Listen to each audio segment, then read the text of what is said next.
Praise the Lord. దేవునికి స్తోత్రం. దేవుని నామానికి మరి మహిమ కలుగును గాక. కృపా దీవెన గాస్పల్ మినిస్ట్రీస్ మరి ఈ యొక్క ఆదివారము సమయంలో మరి దేవుని ఆరాధించడానికి మనమందరము మరి దేవుని మందిరంలోకి వచ్చాము. మరి దేవుని స్తుతించడం, దేవుని ఆరాధించడం, దేవుని గణపరచడం మన యొక్క విధి. ఎందుకంటే దేవుడు ఈ దినము వరకు నిన్ను నన్ను మనల్నందరినీ కాచి కాపాడుతూ ఉన్నాడు. తన యొక్క కృప వలన మనం బ్రతుకుతున్నాము. అందుకే దేవునికి స్తోత్రాలు చెల్లిద్దాం. హల్లెలూయా. దేవునికి మహిమ కలుగును గాక. కృపా దీవెన గాస్పల్ మినిస్ట్రీస్ మరి మీ కొరకు మరి ఎన్నో వాక్యాలు మరి అందిస్తున్నారు. మరి అలాగే మరి ప్రార్థనా బృందం వారు కూడా మరి ప్రార్థనలు చేస్తున్నారు. మీ యొక్క అవసరతలు ఏదైనా ఉంటే మరి మాకు ఫోన్ కూడా చేయవచ్చు. మరి అనుదినము మరి గూగుల్ మీట్ ద్వారా కూడా మరి ఉదయము 6 గంటలకు సాయంకాలం 6 గంటలకు మరి గూగుల్ మీట్ ద్వారా మరి కృపా దీవెన ఆరాధనలు ఆన్లైన్లో జరుగుతుంటాయి. మరి వీటిలో ఆసక్తి కలిగిన వారు అనుకునే వాళ్ళు వీలైన వారు మరి తప్పకుండా రావాల్సిందిగా వారిని ప్రేమతో మేము ఆహ్వానిస్తున్నాం. మంచిది. దేవునికి మహిమ కలుగును గాక. మరి చిన్న ప్రార్థన చేసి దేవుని వాక్యంలోకి మనం వెళదాం. మహాగణుడా, మహోన్నతుడా, పరిశుద్ధుడా, ప్రేమగల తండ్రి, కృపా కనికరములు కలిగిన దేవా, నీ ఘనమైన శ్రేష్టమైన నామానికి వందనాలు, కృతజ్ఞతాస్తుతులు చెల్లిస్తున్నాం. ఈ దినము మేము బ్రతికి ఉన్నామంటే అది కేవలం నీ కృప తండ్రి. నీ కృప లేని క్షణాన్ని మేము ఊహించలేము ప్రభువా. మరి ఇప్పుడు వాక్య ధ్యానము చేయుచుండగా ప్రభువా మరి మీరే మా యొక్క హృదయాలలో నీ పరిశుద్ధాత్మ శక్తిని నింపండి. మీరు మాట్లాడమని ప్రార్థిస్తుంటున్నాం. ఈ ఆదివారము పునరుత్థాన దినములందు మరి నీ మందిరంలోకి చేరి ప్రభువా మేమందరము కలిసి ప్రభువా నిన్ను స్తుతిస్తున్నాము. నీ మాటలు జ్ఞాపకం చేసుకుంటున్నాము తండ్రి. నీవు మాట్లాడితే చాలు ప్రభువా, మాకు నాయన శాంతి సమాధానము కలుగుతుంది. మా జీవితాలకు నెమ్మది దొరుకుతుంది ప్రభువా. మరి ఆశ కలిగిన ప్రాణాన్ని మరి తృప్తిపరచాలని చెప్పారు కనుక ప్రభువా మరి మేము ఆశతో నీ మందిరంలోకి మేము వచ్చి ఉన్నాం. దుప్పి నీటి వాగుల కొరకు ఎలా ఆశపడుతుందో నీ వాక్యము వినడానికి మా హృదయాలు ఆ విధంగా తృష్ణ కొనుచున్నాయి తండ్రి. మరి అలాంటప్పుడు ప్రభువా నీ వాక్యము చేత మమ్మల్ని తృప్తిపరచండి. నీ వాక్యము చేత మీరు మాట్లాడమని ప్రార్థిస్తున్నాం. వాక్యమై ఉన్న దేవుడవు నీవు, వాక్యము ద్వారా మాట్లాడుతున్న దేవుడవు నీవు. నీలా మాట్లాడేవారు ఎవరు లేరు తండ్రి. అందుకే ప్రభువా నిన్నే నమ్ముకొని ఉన్నాము, నీ సన్నిధిలో చేరుకొని ఉన్నాము, నీ రక్షణ పొందుకొని ఉన్నాము. అందును బట్టి నీకు వందనాలు, స్తుతులు స్తోత్రాలు చెల్లిస్తూ యేసు క్రీస్తు అతి పరిశుద్ధ నామంలో ఈ యొక్క ఆదివారపు ఆరాధనను ప్రారంభిస్తున్నాము తండ్రి. Amen, amen, amen. మంచిది. దేవునికి మహిమ కలుగును గాక. మరి ఈరోజు ఆదివారము పునరుత్థాన దినము. మరి ఈ ఆదివారం నాడు మరి దేవుని మందిరంలోనికి వెళ్ళాలి అనే ఆశ ఎంతమందికి ఉంది? ఎందుకంటే ఆశ కలిగిన ప్రాణాన్ని దేవుడు తృప్తిపరుస్తానంటున్నాడు. మరి అలాంటప్పుడు మరి మనం ఆశ కలిగి దేవుని మందిరంలోకి వెళ్ళాలి. మందిరానికి వెళ్ళకపోతే మరి పాస్టర్ ఏమనుకుంటాడో అని కొంతమంది ఆ విధంగా వస్తారు. పాస్టర్ పైన అభిమానంతో వస్తారు, కానీ దేవుని పైన ఇష్టంతో మరి కొంతమంది రారు. కొంతమంది సంగతి చెప్తున్నాను. కాబట్టి ప్రియమైన దేవుని బిడ్డలారా, ఆదివారం నీకు ఎన్ని పనులున్నా, ఎంతమంది చుట్టాలు వచ్చినా, ఎంతమంది స్నేహితులు వచ్చినా, ఎంత ఇంపార్టెంట్ పని ఉన్నా నీవు ఆదివారం దేవుని మందిరంలోనికి వెళ్ళాల్సిందే. ఎందుకంటే దేవుని మందిరములో దేవుని మాటలు వినబడతాయి. దేవుని మందిరములో నీకు శాంతి సమాధానము లభిస్తుంది. ఇప్పుడు పాస్టర్ గారి దగ్గరకు వచ్చి మరి ఎవరైనా వచ్చి అయా మరి సమయం అయిపోతుంది కదా, మరి దేవుని మందిరానికి వెళ్దాం అని పాస్టర్తోనే అన్నారనుకోండి, అప్పుడు పాస్టర్ దుఃఖపడతాడా సంతోషపడతాడా? చెప్పండి. సంతోషపడతాడు. ఎందుకంటే అరే నాకన్నా యాక్టివ్గా ఉన్నారు ఈ యొక్క సంఘ సభ్యులు అనుకొని మరి ఆయన సంతోషంతో పదండి వెళ్దాం పదండి అని చెప్పేసి అంటుంటాడు. అందుకే మరి దేవుని మందిరం అనేది చాలా ప్రాముఖ్యమైనది. మరి అలాగే మరి దేవుని యొక్క వాక్యంలో మనం కొన్ని మాటలు మనం చూసుకుందాము. 122వ కీర్తన గ్రంథము, దావీదు రచించిన కీర్తన గ్రంథంలో 122వ కీర్తనలో మొదటి 2-3 వచనాలు మనం చూసుకుందాం. యెహోవా మందిరమునకు వెళ్ళుదామని జనులు నాతో అనినప్పుడు నేను సంతోషించి తిని. ఎంత చక్కని మాట అండి ప్రియమైన దేవుని బిడ్డలారా. యెహోవా మందిరమునకు, యెహోవా మందిరము, యెహోవా మందిరము అనగా దేవుని మందిరము, దేవుని మాటలు వినబడే స్థలము, దేవుని యొక్క సన్నిధి, దేవుని యొక్క సన్నిధి. సన్నిధి అంటే తెలుసా? దేవుని యొక్క ఆరాధన చేసుకునే ఒక ప్రాంగణమును సన్నిధి అంటారు. అలాగే సన్నిధి అనగా అదొక దేవుణ్ణి స్తుతించే ఒక ప్రాంతం, ఒక ప్రదేశము, అది పరిశుద్ధ ప్రదేశము. సన్నిధి అనగా సంపూర్ణమైన నిధులు అందులో ఉంటాయి. సంపూర్ణమైన నిధులు అనగా జ్ఞానపు నిధి ఈ యొక్క మందిరంలో లభిస్తుంది. కాబట్టి ప్రియమైన దేవుని బిడ్డలారా, నిధి, సన్నిధి అంటే ఆయన సన్నిధిలో, ఆయన సముఖములో నిధులు ఉంటాయి, జ్ఞానపు నిధులు ఉంటాయి. జ్ఞానము అనేది ఎక్కడ లభిస్తుందంటే దేవుని మందిరంలో తప్ప నీకు జ్ఞానం ఎక్కడ లభించదు. ఎందుకంటే దేవుని మందిరము ఒక జ్ఞాన నిధి. దేవుని మందిరము అది దేవుడు నీతో మాట్లాడుతున్న పరిశుద్ధ ప్రదేశము దేవుని మందిరము. ఎందుకంటే మరి ఆ మందిరములో అది అతి పరిశుద్ధమైన స్థలము. ఆ స్థలములో దేవుని నీవు స్తుతించాలి, నీవు ఘనపరచాలి, ఆయన నామాన్ని హెచ్చించాలి. అందుకే సమస్త విధమైన ఘనత, మహిమ, ప్రభావములు యుగయుగములో మన దేవునికే చెల్లునుగాక. హల్లెలూయా. మరి ఇక్కడ దావీదు రచించిన కీర్తనలో యెహోవా మందిరమునకు వెళ్ళుదమని జనులు నాతో అనినప్పుడు నేను సంతోషించి తిని అంటాడు. సంతోషం ఎక్కడ దొరుకుతుందండి? దేవుని సన్నిధిలో దొరుకుతుంది. మరి ఆరోగ్యం ఎక్కడ దొరుకుతుందండి? దేవుని సన్నిధిలో దొరుకుతుంది. మరి ఆనందమైన, సంతోషమైన మరి దేవుని సన్నిధిలో మనకు లభిస్తుంది. అలాగే జ్ఞానమైన, తెలివి అయినా మరి దేవుని సన్నిధిలో మనకు లభిస్తుంది. ఎప్పుడు నీవు దేవుని వాక్యాన్ని శ్రద్ధగా విన్నప్పుడు నీకు జ్ఞానము లభిస్తుంది. ఈ చెవితో విని ఈ చెవితో పోగొట్టుకున్నట్లయితే నీకు జ్ఞానం లభించదు. ఎందుకంటే నీకు అర్థం కాదు కనుక.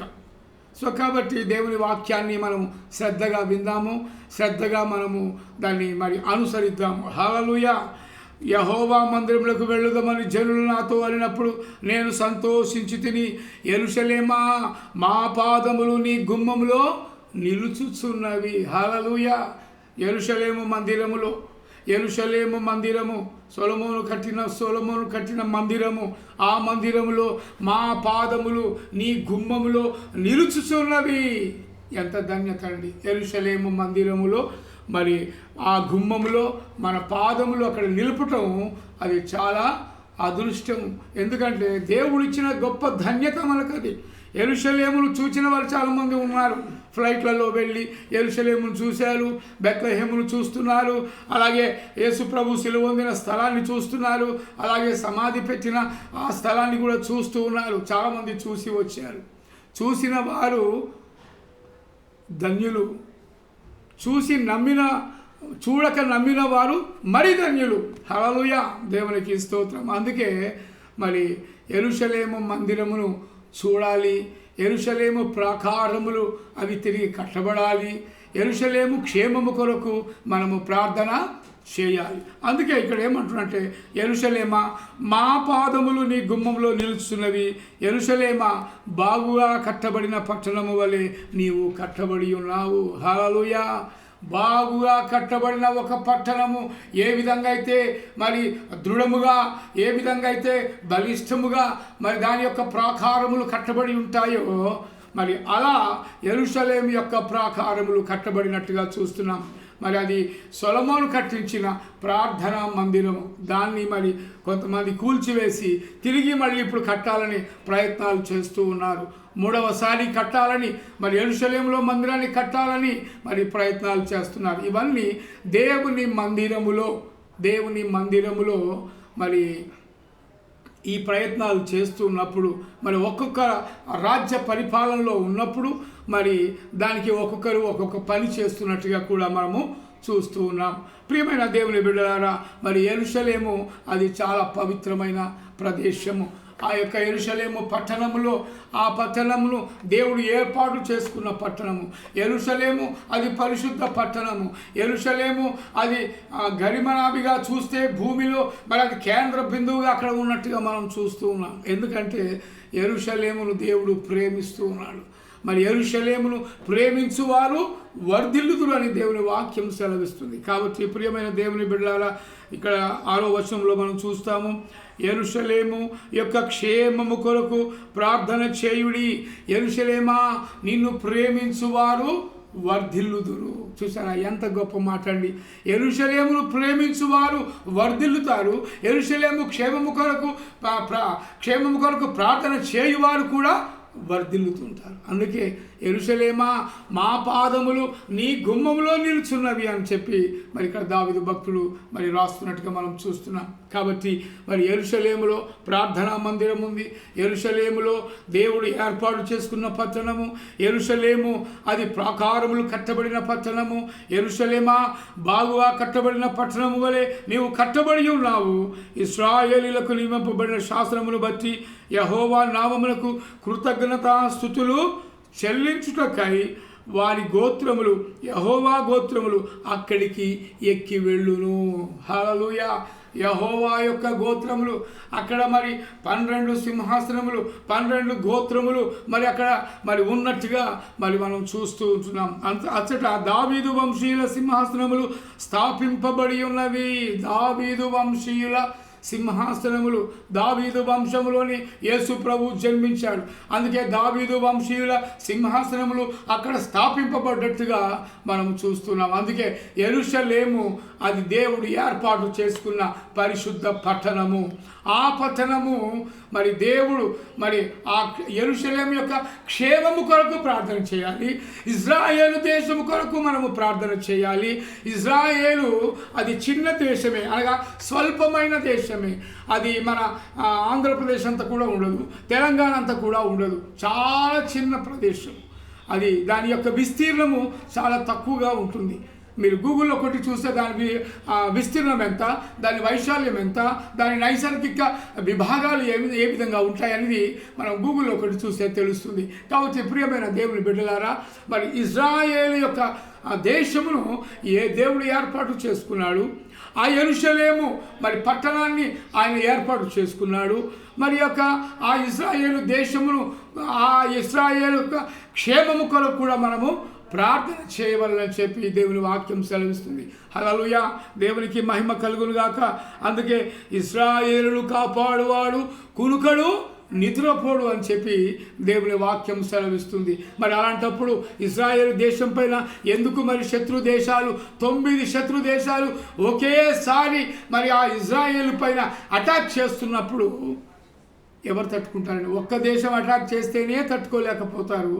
అలాంటివి 9 దేశాలు ఇజ్రాయేలు దేశము పైన మరి అటాక్ చేస్తూ మరి బాంబుల వర్షం కురిపిస్తూ ఉన్నప్పుడు ఆ ఇజ్రాయేలు ప్రజలు ఎంత భయంతో ఉంటారు, ఎంత ఆందోళనతో ఉంటారు కదండి. మరి అలాంటప్పుడు మరి ఆ ఇజ్రాయేలు దేశం యొక్క మరి ప్రెసిడెంట్ మరి బెంజమిన్ నెతన్యాహు గారు మరి ఎన్నో చర్చలు చేశారు. అటు ట్రంప్తో మాట్లాడారు, ఇటు మరి రష్యా అధ్యక్షుడితో కూడా మాట్లాడారు. మరి ఎన్ని చేసినా కూడా మరి ఇజ్రాయేల్ దేశానికి ఎంతోమంది సపోర్ట్గా ఉన్నారు. అటు ఇంగ్లాండ్ దేశము, ఇటు అమెరికా దేశము ఈ విధంగా సపోర్ట్ చేస్తూ ఉంటున్నాయి. మరి ఇజ్రాయేల్లో ఉన్న టెక్నాలజీ మరి ఏ దేశంలో కూడా లేదు. ఇజ్రాయేల్లో ఉన్న సారవంతమైన భూములు మరి ఏ దేశంలో కూడా అలాంటివి లేవు. ఎందుకంటే అక్కడ చాలా పాడి పంటలు అక్కడ చాలా సమృద్ధిగా ఉంటాయి. అది దేవుడు ఆశీర్వదించబడిన దేశము, ఆశీర్వదించబడిన పట్టణము, ఆశీర్వదించబడిన ప్రార్థనా మందిరము మరి ఆ ఇజ్రాయేలు దేశంలో ఉంది. అందుకే యెరూషలేమా, నిన్ను ప్రేమించువారు వర్ధిల్లుతారు అంటాడు. యెరూషలేము ఏ విధంగా వర్ధిల్లబడిందో, యెరూషలేము ఏ విధంగా ఆశీర్వదించబడిందో, యెరూషలేము ఏ విధంగా అయితే మరి దేవుడు ఏర్పాటు చేసుకున్న పట్టణంగా ఉందో, మరి దేవుడు నిన్ను కూడా ఏర్పాటు చేసుకోబోతున్నాడు. కారణం, నీవు యెరూషలేము క్షేమము కొరకు కొరకు నువ్వు ప్రార్థన చేస్తున్నావు కాబట్టి ఆ ప్రార్థన దేవుడు అంగీకరిస్తున్నాడు కాబట్టి దేవుడు నిన్ను ఏర్పాటు చేసుకున్నాడన్న నగ్న సత్యాన్ని నీవు ఈరోజు మరి గ్రహించవలసిందిగా దేవుడు నీతో మాట్లాడుతున్నాడు. అందుకే బైబిల్లోని ప్రతి మాట దేవుడు మాట్లాడుతున్న మాట, ఆ మాట్లాడుతున్న మాటను నేను ఒక బూరగా ఉండి మరి వినిపిస్తున్నానే కానీ ఈ మాటలు నా మాటలు కావు. అందుకే ప్రియమైన దేవుని బిడ్డలారా, యెరూషలేము యొక్క క్షేమము కొరకు ప్రార్థన చేయుడి అని అంటున్నాడు. యెరూషలేము క్షేమము, యెరూషలేము యొక్క ప్రాకారములు తిరిగి కట్టబడినట్లు మనం ప్రార్థన చేయాలి. ఎందుకంటే ప్రార్థన ఎన్నో అద్భుతాలు చేస్తుంది, ప్రార్థన ఎన్నో ఆశ్చర్య కార్యాలు చేస్తుంది, ప్రార్థన మరి ద్వారా మరి ఎన్నో మరి ఆశ్చర్య కార్యములు జరిగినట్టుగా పాత నిబంధన గ్రంథంలో మనం చూస్తాం. అటు మోషే విషయంలో మరి ఐగుప్తులో నుండి మరి ప్రజలను నడిపించినప్పుడు దేవుడు చేసిన అద్భుత కార్యాలు కేవలము ప్రార్థన ద్వారా జరిగింది. మరి దావీదు ప్రార్థనల ద్వారా కూడా మరి ఎన్నో అద్భుతాలు జరిగాయి. ఏలియా ప్రార్థన ద్వారా ఎన్నో ఆశ్చర్య కార్యాలు, అద్భుత కార్యాలు జరిగాయి. ఈ విధంగా మనం చెబుతూ పోతుంటే ప్రార్థన అనేది ఎంత శక్తివంతమైనదో మనకు అర్థమవుతుంది. అందుకే మరి నువ్వు ప్రార్థన చేస్తున్నావా? నువ్వు ఇంకా బలహీన స్థితిలో ఉన్నావంటే, ఇంకా శ్రమల్లో ఉన్నావంటే, ఇంకా కష్టాల్లో ఉన్నావంటే కారణం నువ్వు ప్రార్థనా జీవితం నీకు లేదు కనుక మరి ఆ విధంగా నీవు మరి కష్టాల పాలవుతున్నావు. ఒకసారి ఆలోచన చేద్దాం ప్రియమైన దేవుని బిడ్డలారా. మరి యొక్క ఆదివారం నాడు దేవుడు నీతో సూటిగా మాట్లాడుతూ ఉన్నాడు. నువ్వు ఎవరిని, నువ్వు దేనిపైన ఆధారపడి ఉన్నావు, నువ్వు ఎవరిని నువ్వు ఆచరిస్తున్నావు, ఏమి ఆచరిస్తున్నావు, ఏ దాన్ని నీవు ఆరాధిస్తున్నావు? తెలియబడని దానిని ఆరాధిస్తున్నావా? తెలిసిన దేవుణ్ణి నీవు ఆరాధిస్తున్నావా? దేవుడు ఈ యొక్క ఆదివారం నాడు మీతో మాట్లాడుతూ ఉన్నాడు. అందుకే యెహోవా మందిరములకు వెళ్ళుదామని జనులు నాతో అనినప్పుడు నేను బహుగా సంతోషించి తిని. అంటే మందిరములో జ్ఞానము లభిస్తుంది, ఆ యొక్క మందిరములో మరి ఆరోగ్యము లభిస్తుంది, శాంతి సమాధానము దేవుని మందిరములో లభిస్తాయి. అందుకే మనము ఆలోచన చేద్దాం. ఒక్కసారి బయట వాటి దగ్గరికి వెళ్ళి చూడండి, ఒకసారి దేవుని మందిరంలోకి వచ్చి చూడండి. అప్పుడు మీకు తెలుస్తుంది దేవుని యొక్క మందిరము శాంతి సమాధానములతో నింపబడి ఉంటుంది. మరి ఆ మందిరం ఏ విధంగా నింపబడి ఉందో నీ హృదయము కూడా ఆ విధంగా శాంతి సమాధానాలతో నింపబడాలని దేవుడు కోరుతూ ఉన్నాడు. అందుకే ప్రియమైన దేవుని బిడ్డలారా, యెరూషలేము యొక్క క్షేమము కొరకు మనం ప్రార్థన చేద్దాం. యెరూషలేము గుమ్మములో మన పాదములు నిలబడాలని మనం ప్రార్థన చేద్దాం. ఏదో ఒకరోజు నేను యెరూషలేమును చూస్తాను అన్న ఆశతో మనము జీవిద్దాం. దేవునికి మహిమ కలుగును గాక. అందుకే అంటాడు, యెరూషలేము యొక్క క్షేమము కొరకు ప్రార్థన చేయుడి. యెరూషలేమా, నిన్ను ప్రేమించువారు వర్ధిల్లుతారు. ఎంత చక్కటి మాట అండి. యెరూషలేమును ప్రేమించాలి, ఇజ్రాయేలు దేశంలో ప్రేమించాలి, దేవుణ్ణి ప్రేమించాలి.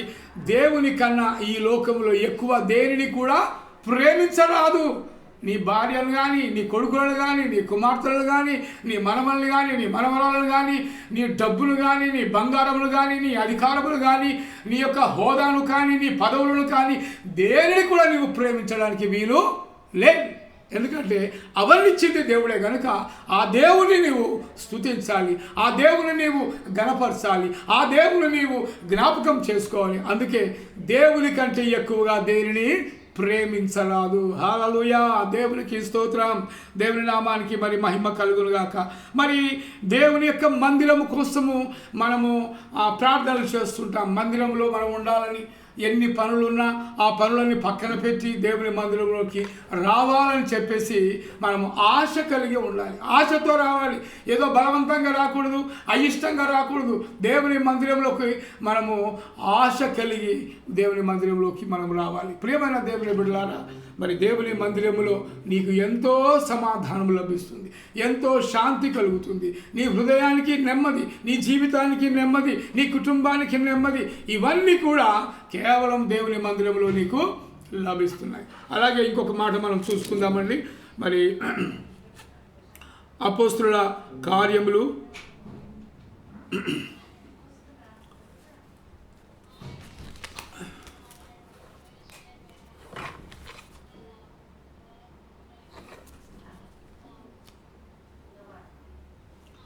'మీరు యెరూషలేమును మీ బోధతో నింపి ఈ మనుషుని హత్య మా మీదకి తేవాలని ఉద్దేశించుతున్నారని చెప్పాను.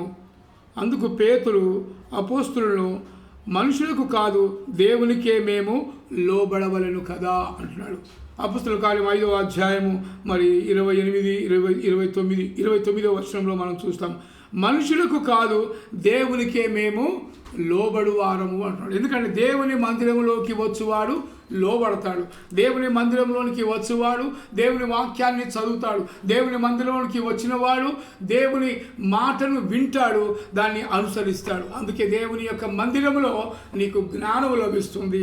దేవుని మందిరంలో నీకు ఆ యొక్క తెలివి లభిస్తూ ఉంది. కాబట్టి ప్రియమైన దేవుని బిడ్డలారా, మరి ఇంకొక మాట మనం చూసుకుందాం. 1వ కొరింథీయులకు రాసిన పత్రిక మరి 2వ అధ్యాయము 16వ వచనంలో మనం ఒక మాట చూసుకుందాం.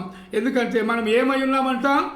మీరు దేవుని ఆలయమై ఉన్నారనియు దేవుని ఆత్మ మీలో నివసించుచున్నాడనియు మీరు ఎరుగరా? చూసారా ఎంత ప్రశ్న వేస్తున్నాడండి. మీరే దేవుని ఆలయము. మరి దేవుని ఆలయం మేమే అయినప్పుడు మరి మందిరానికి ఎందుకు వెళ్ళాలని చెప్పి కూడా కొంతమంది అనుకోవచ్చు. కానీ మందిరం అనేది దేవుడు ఏర్పాటు చేసిన పరిశుద్ధ ప్రదేశము. ఆ పరిశుద్ధ ప్రదేశంలోకి నీవు వెళ్ళి నీవు దేవుణ్ణి స్తుతించాలి, దేవుని నామాన్ని ఘనపరచాలి. కొన్ని సంఘాలలో ఎట్లా ఉంటుందంటే చప్పట్లు కొట్టరు. కొన్ని సంఘాలలో కొన్ని మందిరాలలో ఎలా ఉంటారంటే చెప్పులు వేసుకొని లోపలికి పోతుంటారు దేవుని మందిరంలోనికి. మరి దేవుడు మోషతో ఏం చెప్తాడు అన్నాడు? మరి నీవు నిలిచి ఉన్న స్థలము పరిశుద్ధ ప్రదేశము కనుక నీ చెప్పులు విడువుము అని అంటాడు.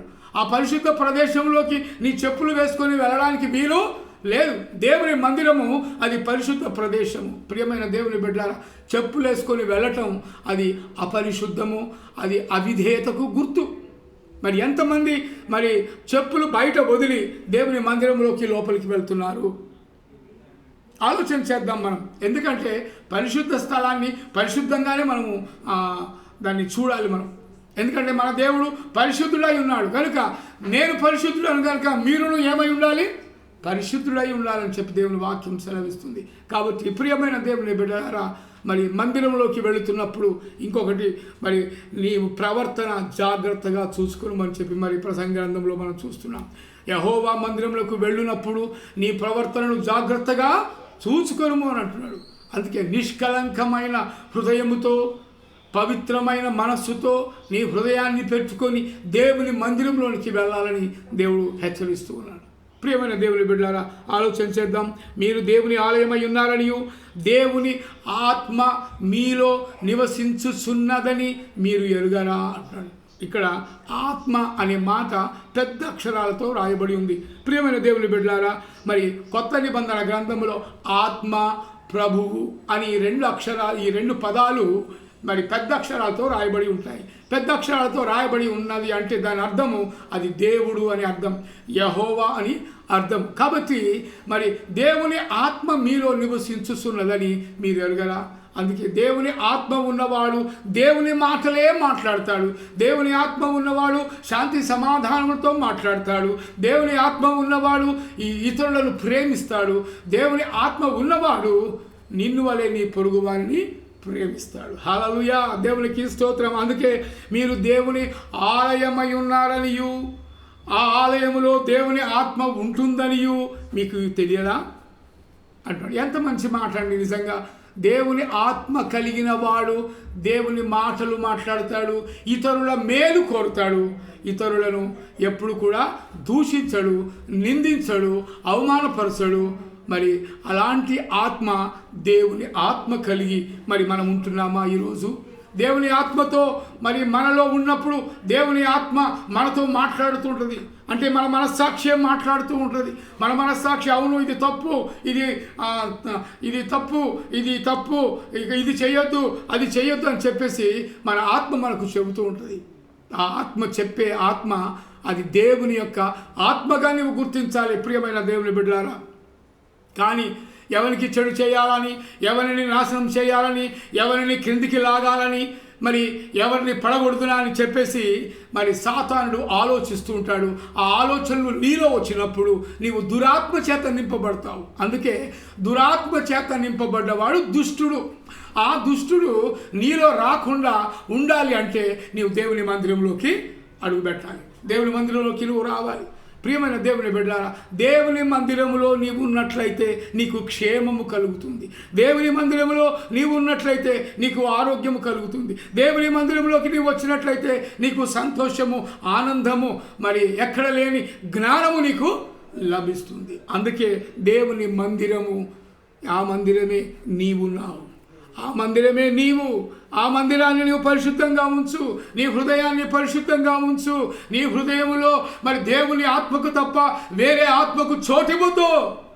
అందుకే ప్రియమైన దేవుని బిడ్డ ఇక్కడ ఏమంటున్నట్టే, దేవుని ఆత్మ మీలో నివసించుచున్నాడని మీరు ఎరుగరా? ఎవడైనను దేవుని ఆలయములు పాడు చేసిన యెడల దేవుడు వానిని పాడు చేయును. ఎంత చక్కటి మాట అండి. దేవుని ఆలయాన్ని ఎవడైనా పాడు చేస్తే, ఆలయాలను, మందిరాలను ఎవడైనా కూలిస్తే వారిని దేవుడు కూల్చివేస్తాడు. ఎందుకంటే దేవుని ప్రేమను గుర్తెరుగుతలేడు.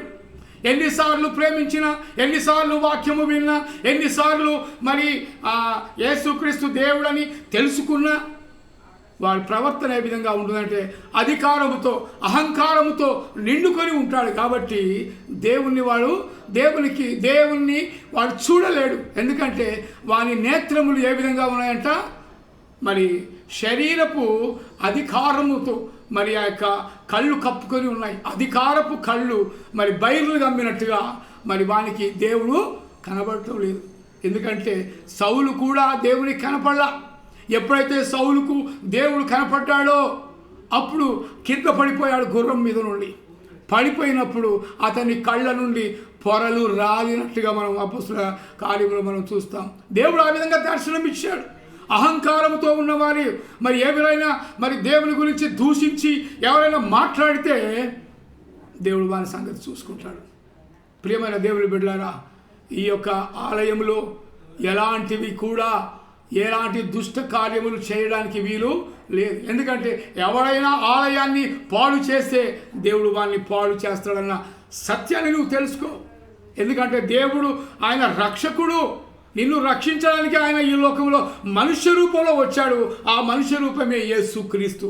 అంతేకాని యేసుక్రీస్తు దేవుడని బైబిల్లో ఉందని ఏదో ప్రశ్నలు వేస్తుంటారు కొంతమంది. ఆయనే దేవుడు అనే సత్యాన్ని తెలుసుకో. ఆయనే ఈ లోకంలో నరుడిగా జన్మించాడు. ఆయన నీ కొరకు, నా కొరకు ఆయన సిలువలో రక్తము కార్చాడు.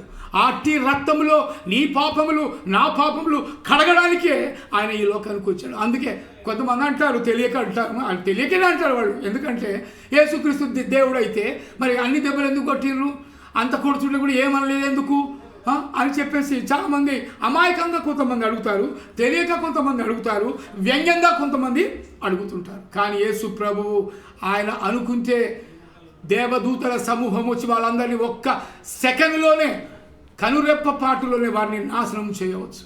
కానీ నాశనం చేసేవాడు దేవుడు కాదు, నాశనం చేసేవాడు దుష్టుడు. దేవుడు రక్షించువాడు, క్షమించువాడు, ప్రేమించువాడు. ఈ 3 గుణములు ఉన్నవాడే నిజమైన దేవుడని ఎప్పుడు తెలుసుకుంటావు? ఓ ఆలయాలను కూల్చివేసేవాడా, మందిరాలను పాడు చేసేవాడా, దేవుని మందిరాలను కూల్చివేసేవాడా, నీతోనే మాట్లాడుతున్నాడు దేవుడు. ఆయనే నిజమైన దేవుడని ఎప్పుడు తెలుసుకుంటావు? నీకు అధికారం ఉందని విర్రవీగుతున్నావా? అహంకారము, డబ్బు ఉందని నువ్వు విర్రవీగుతున్నావా? ఆస్తి ఉందని నువ్వు విర్రవీగుతున్నావా? ఈ రాత్రే నీ ప్రాణాన్ని దేవుడు అడిగితే నీవు సంపాదించిందంతా ఎక్కడికి పోతుంది? నువ్వు ఎక్కడికి వెళ్తావు? నీ ఆత్మ ఎక్కడికి వెళుతుంది? ఒక్కసారి ఆలోచించావా? మందిరాలను కూల్చేవాడా, ఈ వాక్యము వింటున్నా మందిరాలను కూల్చేవాడా, జాగ్రత్త సుమి. ఎవరితోనైనా పెట్టుకో, దేవుడితో పెట్టుకున్నవాడు ఎవడు కూడా మరి బాగుపడడు. ఎందుకంటే దేవుని ఆలయమై మీరు ఉన్నారన్న నగ్న సత్యాన్ని మీకు తెలియదా? అందుకే దేవుడు ఒక మాట అంటున్నాడు, దేవుని ఆత్మ మీలో నివసించుచున్నదని మీరు ఎరుగరా? ఎవడైనను దేవుని ఆలయమును పాడు చేసిన యెడల దేవుడు వారిని పాడు చేయును. అందుకే దేవుని ఆలయము పరిశుద్ధమై ఉన్నది, మీరు ఆ ఆలయమై ఉన్నారు. హల్లెలూయా! మీరు ఆ ఆలయమై ఉన్నారు, మీరు ఆ ఆలయమై ఉండాలి. మీరు పరిశుద్ధ జీవితం జీవించాలని దేవుడు కోరుకుంటున్నాడు. అంతేకాని మందిరాలను కూల్చమని ఎవడు నీకు చెప్పాడు? గోడలు కట్టిన ఆ మందిరాన్ని నువ్వు కూల్చవచ్చునేమో, కానీ హృదయం అనే మందిరాన్ని నువ్వు కూల్చే తరమా నీకు? నువ్వు కూల్చలేవు, అది నీ వల్ల కాదు. మా హృదయాలలో నివసించుతున్న దేవుణ్ణి తీసివేయడాన్ని నీ వల్ల కాదది. ఎందుకంటే నువ్వు మందిరాలను కూల్చేస్తున్నావేమో శారీరకంగా, లేకపోతే కనపడేదాన్ని, కానీ హృదయం అనే మందిరాన్ని నీ వల్ల కాదు. మూర్ఖుడా, తెలుసుకో. దేవుని మందిరాలను ఎవరైతే కూలుస్తాడో వాడు శాపగ్రస్తుడు అవుతాడు. నువ్వెవరివైనాక, నువ్వు ఎలాంటి వాడివైనాక, నీకెంత ధనం ఉన్నా, నీకెంత అధికారం ఉన్నా దేవుని దగ్గర అవన్నీ చల్లవు. హల్లెలూయా, దేవునికి స్తోత్రం. అందుకే దేవుడు పరిశుద్ధుడై ఉన్నాడు కనుక నీవును పరిశుద్ధంగా ఉండాలి, నీ హృదయము పరిశుద్ధంగా ఉండాలి, నీ యొక్క ప్రవర్తన పరిశుద్ధంగా ఉండాలి, నీ మాటలు పవిత్రంగా ఉండాలి, నీ మనస్సు పవిత్రంగా ఉండాలి, నీవు చేసే ప్రతి క్రియ కూడా ఇతరులకు ఆమోదయోగ్యంగా ఉండాలి. అది పరిశుద్ధమైన జీవితం అంటే. ప్రియమైన దేవుని బిడ్డలారా, మరి దేవుని మందిరంలోకి మనం వస్తే తెలివి, జ్ఞానము, ఆరోగ్యము, సంతోషము, సమాధానము ఇవన్నీ మందిరములో లభిస్తాయి. నీవు మందిరాన్ని కూల్చేస్తున్నావంటే నీ హృదయం ఎలాంటి హృదయం? ఏ ఆత్మతో నువ్వు నింపబడి ఉన్నావు? దేవుని ఆత్మచేత నింపబడి ఉన్నావా, లేక సాతాను ఆత్మచేత, దురాత్మ చేత, దుష్టాత్మ చేత పీడించబడుతున్నావా? ఎలా ఉంటున్నావు? ఇది మందిరములు కూల్చేవాడితో దేవుడు మాట్లాడుతున్న మాట. అందుకే ప్రియమైన దేవుని బిడ్డలారా, జాగ్రత్త. దేవుని మందిరమును ఎవరైనా పాడు చేసినట్లయితే దేవుడు వారిని పాడు చేస్తాడన్న నగ్న సత్యాన్ని ఈరోజు నువ్వు తెలుసుకోవాలి, ఈరోజు నువ్వు గ్రహించాలి. ప్రియమైన దేవుని బిడ్డలారా, దేవుని ఆలయముగా ఉండడానికి మనము ప్రయత్నం చేద్దాం. పరిశుద్ధమైన జీవితం జీవించడానికి మనము ప్రయత్నం చేద్దాం. దేవుని ప్రేమను ఇతరులకు మనము చాటుదాం. అందుకే అంటాడు, నిన్ను వలె నీ పొరుగు వారిని ప్రేమించు. ప్రపంచానికి దేవుడిచ్చిన ఆజ్ఞ ఇది. నిన్ను వలె నీ పొరుగు వారిని ఎప్పుడైతే నువ్వు ప్రేమిస్తావో నీలో కలహాలు ఉండవు, నీలో ద్వేషాలు ఉండవు, నీలో కోపం ఉండదు, నీలో ఇలాంటి అహంకారము, గర్వము నీలో ఉండదు. ఎందుకంటే దేవుణ్ణి నువ్వు ప్రేమించాలి, మనిషిని కూడా నీవు ఎదుటివాడిని ప్రేమించాలి. అంతేగాని నీవు ప్రేమించకుండా వాడు నాకంటే నాతో సమానుడా, వాడెంత, వాడి బ్రతికెంత అని నువ్వు అనుకోవచ్చు. కానీ నువ్వు ఒక మూర్ఖుడు అనే సంగతి నీవు తెలుసుకో. ఎందుకంటే మానవులందరూ ఒకడే. ఎందుకంటే దేవుడు అందరినీ సమానంగా సృష్టించాడు. అందుకే దేవుడు అందరినీ సమానంగా ప్రేమిస్తున్నాడు. దేవుడి యొక్క లక్షణం ఏంటంటే అందరినీ ప్రేమించువాడే నిజమైన దేవుడు, అందరినీ మందిరంలోనికి ఆహ్వానించువాడే నిజమైన దేవుడు అని ఈ యొక్క ఆదివారం నాడు నువ్వు తెలుసుకోవాలి. ప్రియమైన దేవుని బిడ్డలారా, అలాగే మందిరాలను కూల్చే ఓ అధికారి తెలుసుకో, దేవుడు నిన్ను ప్రేమిస్తున్నాడు. ఇంకా నువ్వు రక్షణ పొందాలని దేవుడు ప్రేమిస్తున్నాడు. కానీ నీవు ఆయన ప్రేమను గుర్తెరుగుతున్నావా? దేవుని బిడ్డలను నీవు హింసిస్తావేమో, దేవుని బిడ్డలను నీవు అరెస్టు చేసి మరి మందిరాలు లేకుండా చేస్తావేమో. కానీ దేవుడే నిన్ను లేకుండా చేస్తే నువ్వేం చేస్తావు? ఆలోచన చేస్తున్నావా? ఎప్పుడైనా ఆలోచన చేయండి. ప్రియమైన దేవుని బిడ్డలారా, దేవుని మందిరాన్ని ఎవడు కూడా పాడు చేయడానికి వీలు లేదు, హక్కు లేదు.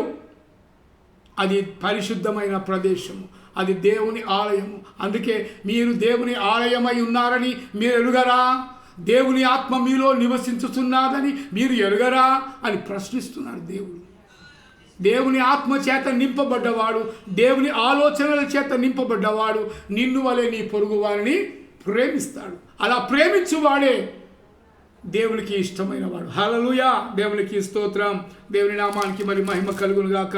కాబట్టి మరి మీ దేహము దేవుని వలన మీకు అనుగ్రహింపబడి ఉన్నది. మీ దేహము దేవుని వలన ఇది అనుగ్రహింపబడ్డది. ఈ దేహము దేవుని ఆలయంగా నువ్వు మార్చాలి, దేవుని ఆలయంగా నువ్వు మార్చాలి. 1 కొరింథీ 6వ అధ్యాయం మరి 19వ వచనంలో మనం చూసినట్లయితే, మీ దేహము దేవుని వలన మీకు అనుగ్రహింపబడి మీలోనున్న పరిశుద్ధాత్మకు ఆలయమై ఉన్నదని మీరెరుగరా. చూసారా ఎంత చక్కని మాట్లాడి.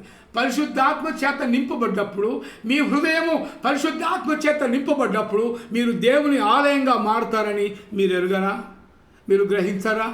అలాంటి ఆలయాన్ని, అలాంటి మందిరాన్ని, పరిశుద్ధమైన మందిరాన్ని, గోడలు సిమెంట్ గోడలతో కట్టిన ఆ మందిరాన్ని నువ్వు కూల్చొచ్చవేమో, కానీ హృదయం అనే ఈ మందిరాన్ని నీ వల్ల కాదు కూల్చడం. అందుకే ఆలోచన చేయండి ప్రియమైన దేవుని బిడ్డలారా. నిన్ను వలె నీ పొరుగు వారిని ఎవడైతే ప్రేమిస్తాడో వాడు దేవుని ఆత్మ కలిగిన వాడని ఈ యొక్క ఆదివారం రోజు దేవుడు నీతో మాట్లాడుతున్నాడన్న నగ్న సత్యాన్ని నీవు గ్రహించాలి. హల్లెలూయా, దేవునికి స్తోత్రం. మీరు పరిశుద్ధాత్మకు ఆలయమై ఉన్నదని మీరు ఎరగరా? మీరు మీ సొత్తు కారు, విలువ పెట్టి కొనబడిన వారు కనుక మీ దేహముతో దేవుణ్ణి మహిమపరచుడి. హల్లెలూయా. మీ దేహముతో దేవుణ్ణి మహిమపరచాలి. మీ దేహమును దేవుని ఆలయంగా మార్చాలి. మీ దేహమును పరిశుద్ధంగా మార్చాలి. ఎంత చక్కని మాట అండి. దేవుడు మనతో మాట్లాడుతున్న మాట ఇది. అందుకే అంటాడు 1 కొరింథీ 6:19-20 మీరు విలువ పెట్టి కొనబడిన వారు. ఏ విలువ పెట్టి కొనబడ్డారు? ఎవరు కొన్నారు? ఎవరు తన సొత్తుగా చేసుకున్నారు అని ఆలోచన చేస్తే, తన స్వరక్తం ఇచ్చి, పవిత్రమైన రక్తమునిచ్చి ఆయన నిన్ను నన్ను కొన్నాడు. ఆ రక్తములోనే, పవిత్రమైన రక్తములోనే నీ ప్రతి పాపములను కడిగి వేస్తాడు. మొదటి యోహాను పత్రికలు మనం చూసినట్లయితే యేసు రక్తము ప్రతి పాపము నుండి మనలను పవిత్రులుగా చేయునని చెప్పి దేవుని వాక్యం సెలవిస్తుంది. కాబట్టి ప్రియమైన దేవుని బిడ్డారా, మరి ఏ రక్తము ద్వారా పాప క్షమాపణ నీకు కలగదు. కానీ దేవుని యొక్క రక్తము ద్వారా, యేసుక్రీస్తు యొక్క పవిత్రమైన రక్తము ద్వారా నీ పాపములు కడగబడతాయనే నగ్న సత్యాన్ని ఇప్పుడు నువ్వు తెలుసుకో. నీతో మాట్లాడుతున్నాడు. ఓ మందిరాలను కూల్చేవాడా, ఓ మందిరాలను పాడు చేయువాడా, నువ్వు ఎన్ని క్రైస్తవులకు వ్యతిరేకంగా ఆజ్ఞలు జారీ చేసేవాడా, మరి రూల్స్ చేసేవాడా, మరి తీర్పులు వ్యతిరేకంగా ఇచ్చేవాడా, నువ్వు తెలుసుకో. ఎందుకంటే క్రైస్తవులు దేవుని చేత ఏర్పాటు చేయబడ్డ బిడ్డలు. ఆ గుంపులోకి నిన్ను కూడా రమ్మని పిలుస్తున్నాడు, నిన్ను ప్రేమిస్తున్నాడు అనే నగ్న సత్యాన్ని నీవెప్పుడు గ్రహిస్తావు? నీవు కూడా దేవుని చేత తల్లి గర్భములో పిండమునై రూపింపబడక మునిపే నా కన్నులు నిన్ను చూచెను అని చెప్పి దేవుని గ్రంథంలో మనం చూస్తున్నాం. ఈ బైబిల్ గ్రంథం చాలా పవిత్రమైన గ్రంథం అండి. ఈ బైబిల్లో మరి జ్ఞానాన్ని కలుగజేస్తుంది. ఎందుకంటే ఈ జ్ఞానము నీకు కావాలంటే మరి బైబిల్ చదవాలి. అందుకే సామెతల గ్రంథంలో మనం చూస్తాం, ఎట్లాగా జ్ఞానము లేని వారులారా మీరు ఎన్నాళ్ళు జ్ఞానము లేకుండా ఉంటారు, నా యొద్దకు రండి, నా యొద్దకు వస్తే నేను మీకు జ్ఞానమును నేర్పిస్తాను అంటాడు. చీమలను వైపు చూడుడి, వాటికి అధికారి ఉండడు, వాటికి నడిపించేవాడు ఉండడు, కానీ అవి వేసవి కాలమున ఆహారమును కూర్చుకొనును. అవి జ్ఞానముతో అవి లైన్గా ఒక క్యూ పద్ధతిలో అవి వెళుతుంటాయి. చీమల యొద్దకు వెళ్ళి, సోమరి చీమల యొద్దకు వెళ్ళి నువ్వు జ్ఞానము తెచ్చుకో అని చెప్తున్నాడు. చీమలు ఎంత క్రమశిక్షణతో ఉంటాయి. చీమలు తన ఆహారాన్ని తాను సంపాదించుకుంటాయి. మరి నువ్వెప్పుడు సంపాదించుకుంటావు? నువ్వెప్పుడు జ్ఞానంతో ఉంటావు అని చెప్పి దేవుడు నేను ప్రశ్నిస్తున్నాడు. అందుకే అంటున్నాడు ఇక్కడ, ఏమంటున్నాడంటే మీరు విలువ పెట్టి కొనబడిన వారు, నా స్వరక్తం ఇచ్చి నేను మిమ్మల్ని కొన్నాను కనుక మీరు కాదు, మీరు నా సొత్తు అని అంటున్నాడు. దేవుని సొత్తుగా ఉండాలి, దేవునితో పొత్తు పెట్టుకోవాలి, దేవునితో సహజీవనము చేయాలి, దేవునితో మనము కలిసి మమేకమై ఆయన ఆత్మలో మనము లీనమైపోయి దేవుని మాటలకు మనం చోటిద్దాం. దేవుని పరిశుద్ధమైన జీవితం జీవించడానికి మనం ప్రయత్నం చేద్దాం. ఎందుకంటే దేవుని ఆలయము అది పరిశుద్ధమైన ప్రదేశం. దేవుని ఆలయము అది నిన్ను నన్ను ఆహ్వానిస్తుంది. కొన్ని ఆలయాలు ఎలా ఉంటాయంటే వాళ్ళు రావద్దు, వీళ్ళు రావద్దు, వీళ్ళే రావాలి, మేమే నడిపించాలి అని చెప్పేసి అహంకారంతో మాట్లాడుతుంటారు. దేవుని ఆలయంలోకి ప్రతి ఒక్కరూ రావాలి. ఎందుకంటే ప్రతి ఒక్కరిని దేవుడు ప్రేమిస్తున్నాడు కనుక అందరినీ ఆహ్వానించేవాడు యేసయ్య. హల్లెలూయా. ఎందుకంటే ఆయన నిన్ను నన్ను ప్రేమిస్తూ ఉన్నాడు, నిన్ను నన్ను ఆయన క్షమిస్తూ ఉన్నాడు, నిన్ను నన్ను రక్షిస్తున్నాడు. అందుకే ప్రేమించువాడు, క్షమించువాడు, రక్షించువాడు నిజమైన దేవుడని ఇప్పుడు తెలుసుకో. మందిరాలు కూల్చేవాడా, ఇప్పుడు తెలుసుకో. ఎందుకంటే దేవుడు ప్రేమామయుడు, దేవుడు కరుణామయుడు, నిన్ను నన్ను కరుణిస్తున్నాడు. ఆయన దయ, ఆయన కృప ఒక్క క్షణము లేకపోతే నువ్వేమైపోతావో ఒక్కసారి ఆలోచించావా? కొంతమంది అంటారు యేసు ప్రభు నమ్ముకోవాలి అంటే, అయ్యా యేసు ప్రభు మంచిగానే ఉంటుంది కానీ నమ్ముకోవాలనిపిస్తుంది, కానీ మా కులపోళ్ళు ఏమంటారు అని చెప్పి కొంతమంది మరి మాట్లాడతారు. కులం కాదు నీకు కావాల్సింది, దేవుడు కావాలి. కులము నీకు పెట్టదు కూడు, మతము పెట్టదు నీకు మాడు, కులమతాలు పెట్టవు నీకు నాకు మాడు కూడు. ఎందుకు మనకి గోడు, వదులుకొని మీ చోడు. చేయి చేయి కలుపుదాం, చైతన్య మార్గం తెలుపుదాం, యేసయ్య మార్గములో నడుద్దాం. హల్లెలూయా, దేవునికి స్తోత్రం. ఎందుకంటే యేసయ్య మార్గము పవిత్రమైన మార్గం, యేసయ్య మార్గము అది పరిశుద్ధమైన మార్గం, యేసయ్య మార్గము అందరినీ ప్రేమించే మనస్తత్వం కలిగిన మార్గము. అలాంటి మార్గంలో నీవు నేను నడవాలని ఆయన కోరుతున్నాడు. అందుకే ప్రియమైన దేవుని బిడ్డలారా, మనము కాదు, మనం దేవునికి సొత్తై ఉండాలి, దేవుడితో పొత్తు కలిగి మనం ఉండాలి. అలాంటి జీవితం జీవించడానికి మనము ప్రయత్నం చేద్దాం. దేవుని మందిరంలోకి మనం వెళదాం. ఒకరోజు దేవుని మందిరంలో గడుపుట 1000 దినముల కంటే అది శ్రేష్టమని దేవుని వాక్యం సెలవిస్తుంది. హల్లెలూయా, దేవునికి స్తోత్రం, దేవునికి మరి మహిమ కలుగును గాక. మరి ఇక్కడ ఒక మాట మనం చూసుకొని మనం ముగించుకుందాము. ఇక్కడ ఏమంటున్నట్టే కీర్తనలు మరి 84 మరి 10వ వచనంలో మనం చూద్దాం. నీ ఆవరణములో ఒక దినము గడుపుట 1000 దినముల కంటే శ్రేష్టము అంటున్నాడు. హల్లెలూయా, దేవునికి స్తోత్రం. ఒక దినము గడుపుట 1000 దినముల కంటే శ్రేష్టము అంటున్నాడు. హల్లెలూయా, ఎంత చక్కటి మాట అండి. దేవుని ఆలయంలో నువ్వు ఒక్క దినము గడపడానికి నువ్వు రావాలి. మిగతా దినాలలో నీ గృహములో నీవు కుటుంబ ప్రార్థన చేయాలి, కుటుంబ ఆరాధన చేయాలి. నీ పిల్లలను కూర్చోబెట్టుకొని, నీ భార్యను కూర్చోబెట్టుకొని కుటుంబ ప్రార్థన చేయాలి. కుటుంబ ప్రార్థన లేని జీవితం, కుటుంబ ప్రార్థన లేని కుటుంబం అది మరి భ్రష్టు పడిపోతుంటుందండి. ఎందుకంటే పిల్లలు చెప్తే వినరు, తల్లిదండ్రులు చెప్తే కొన్నిసార్లు వినరు, మరి ఎన్నిసార్లు చెప్పినా కూడా గద్దింపునకు లోబడకుండానే ఉంటాయి. అందుకే కుటుంబ ప్రార్థన అది చాలా ప్రాముఖ్యమైనది. కుటుంబ ప్రార్థన చేసుకోవాలి. నీవు భోజనం చేయకమునిపే నీవు కుటుంబ ప్రార్థన చేయాలి. సాయంకాలము కుటుంబ ప్రార్థన చేసిన తర్వాతే నీవు భోజనం చేయాలన్న నగ్న సత్యాన్ని తెలుసుకోవాలి. ప్రియమైన దేవుని బిడ్డలారా, మరి ఉదయకాలంలో లేచి వేకువజామున లేచి నీ దేవుణ్ణి, నీ సృష్టికర్తను స్మరించుకోవాలి. ప్రభువా, ఈ దినము నేను బతుకున్నానంటే అది కేవలం నీ కృపయ్యా. నీ కృప లేకపోతే నేను ఒక రోజు కూడా, ఒక క్షణం కూడా నేను బ్రతకలేనయ్యా అని ప్రార్థన చేయాలి. ప్రార్థన చేయడం, దేవునితో మాట్లాడటం, బైబిల్ చదవడం, దేవుడు నీతో మాట్లాడడం అన్న నగ్న సత్యాన్ని నీవు తెలుసుకుంటే నీ జీవితము పరిశుద్ధమైన జీవితముగా మారుతుంది. కాబట్టి మనము దేవుని యొక్క ఆలయంలోకి మనం వెళ్దాం. ప్రతి ఆదివారం దేవుని మనం స్తుతిద్దాము, ప్రతి ఆదివారం దేవుని మా నామాన్ని గణపరుస్తాము. మరి మనతో పాటు ఇతరులను కూడా, మన స్నేహితులను కూడా, మన బంధువులను కూడా మరి దేవుని మందిరంలోకి నడిపిద్దాం. ప్రతి క్రైస్తవుడు కూడా నీ బంధువులను, నీ స్నేహితులను నీవు నడిపించాలి.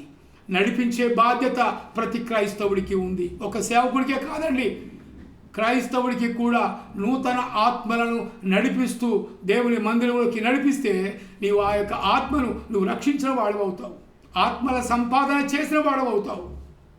ఈనాడు ఆస్తుల సంపాదన చేస్తున్నారే కానీ ఆత్మల సంపాదన ఎవరు కూడా చేయటం లేదు. కారణం, వారు స్వార్థమైన జీవితం జీవిస్తున్నారు. సేవకులైన విశ్వాసులైన స్వార్థమైన జీవితం జీవిస్తూ నేనే పవిత్రుడున్నాను అని అనుకుంటూ తనకు తాను మోసపోతూ ఉన్నారు చాలామంది. కాబట్టి ప్రియమైన దేవుని బిడ్డలారా, ఆలోచన చేద్దాం. నీ బంధువులను, నీ స్నేహితులను ఎప్పుడైతే నువ్వు దేవుని మందిరంలోకి నడిపిస్తావో దేవుని బాధ్యత కలిగిన వాడు అవుతావు. లేకపోతే బాధ్యత రాహిత్యముగా నీవు ఉంటావు, నిన్ను నీవే చూసుకుంటావు. ఒక తలాంతును మరి ఇచ్చిన వాడు భూమిలో పాతి పెడతాడు, యజమానుడు వచ్చినప్పుడు మరి అదే తలాంతు ఇస్తాడు. చెడ్డదాసుడా, నేను ఇచ్చిన దాన్ని మళ్ళీ తిరిగి నాకే ఇస్తున్నావా, మరి నువ్వేం సంపాదించలేదా అంటాడు. 5 తలాంతులు ఇచ్చిన వాడికి మరి 10 సంపాదిస్తాడు. 10 ఇచ్చిన వాడికి 20 సంపాదిస్తాడు. ఈ విధంగా మరి సంపాదన చేయాలి. ఆత్మల సంపాదన చేయాలి, కానీ ఆస్తుల సంపాదన కాదు. కాబట్టి ఈ యొక్క ఆదివారం నాడు దేవుని మందిరంలో మనము గడుపుతున్నామంటే 1000 దినముల కంటే శ్రేష్టమైన మరి అది మనం పొందుకుంటున్నాం. ఎందుకంటే శ్రేష్టమైనది 1000 దినముల కంటే శ్రేష్టము ఒక దినము గడుపుట. ఒక దినము అన్నారండి. ఇక్కడ బాగా గమనించాలి. ఒక రాత్రి అలా ఒక దినము అంటే 12 గంటలు. ఒక దినం అంటే 12 గంటలు. మరి 12 గంటలకు మళ్ళీ 12 గంటలు అంటే రాత్రి, అంటే దివారాత్రములు అంటారు. దివారాత్రములు యెహోవా ధర్మశాస్త్రములు ధ్యానించువాడు ధన్యుడని కీర్తన గ్రంథం 1వ అధ్యాయంలో మనం చూస్తాం. అందుకే కనీసం నీవు దేవుని కొరకు 12 గంటలు, కనీసం 12 గంటలు కాకపోయినా ఈ రోజుల్లో మన పనులు చూసుకుంటే మరి కనీసం 2-3 గంటలైనా దేవుని మందిరంలో నువ్వు గడపకపోతే మన విశ్వాస జీవితం ఏ విధంగా ఉంది ఆలోచన చేసుకుందాం. కాబట్టి ప్రియమైన దేవుని బిడ్డలారా, మరి దేవుడు నిన్ను ప్రేమిస్తున్నాడు, నిన్ను రక్షిస్తాడు. అందుకే ఈరోజు దేవుడు నీతో మాట్లాడుతున్నాడు. నీ కుటుంబం కొరకు నీవు ప్రార్థన చేయాలి. దేవుని కొరకు నీవు ఆయన సన్నిధిలోకి రావాలి, ఆయన మందిరములో రావాలి. ఆయన మందిరములో దేవుని మాటలు నువ్వు వినాలి.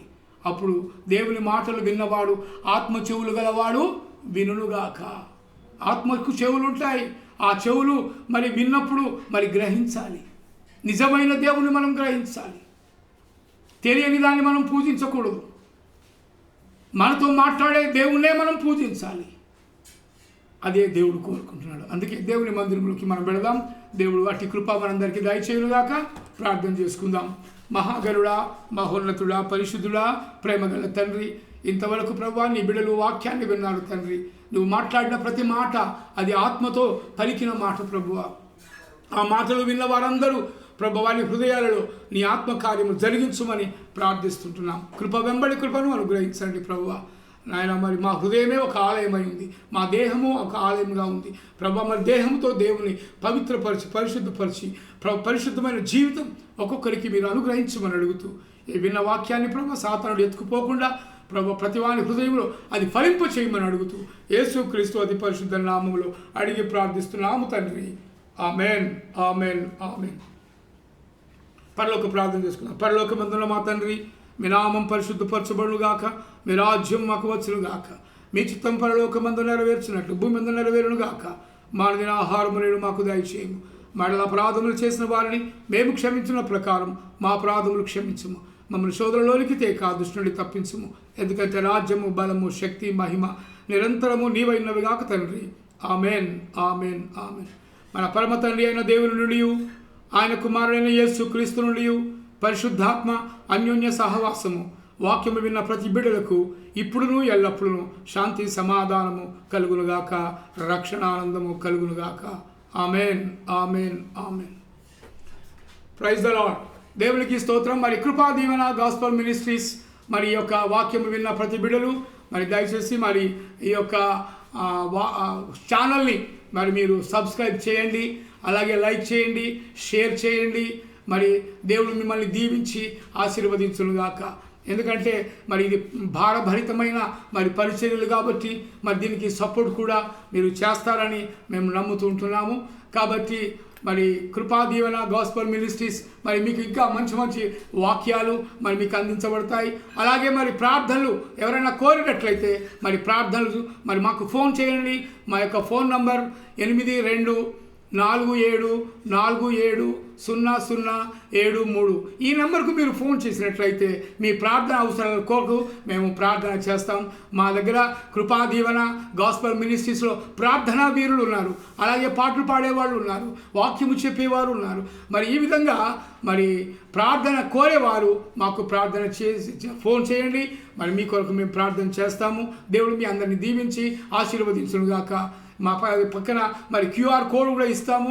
ఎవరైనా మరి సపోర్ట్ చేయాలనుకున్న వాళ్ళు మరి సపోర్ట్ చేయండి. దయచేసి ఈ యొక్క ఆరాధనలను మీరు అభివృద్ధి పరిచినట్లయితే దేవుడు కూడా మిమ్మల్ని ఆశీర్వదిస్తాడు. అవునాడు. దేవుని కృప మీకు తోడై ఉండుగాక. Amen, amen, amen.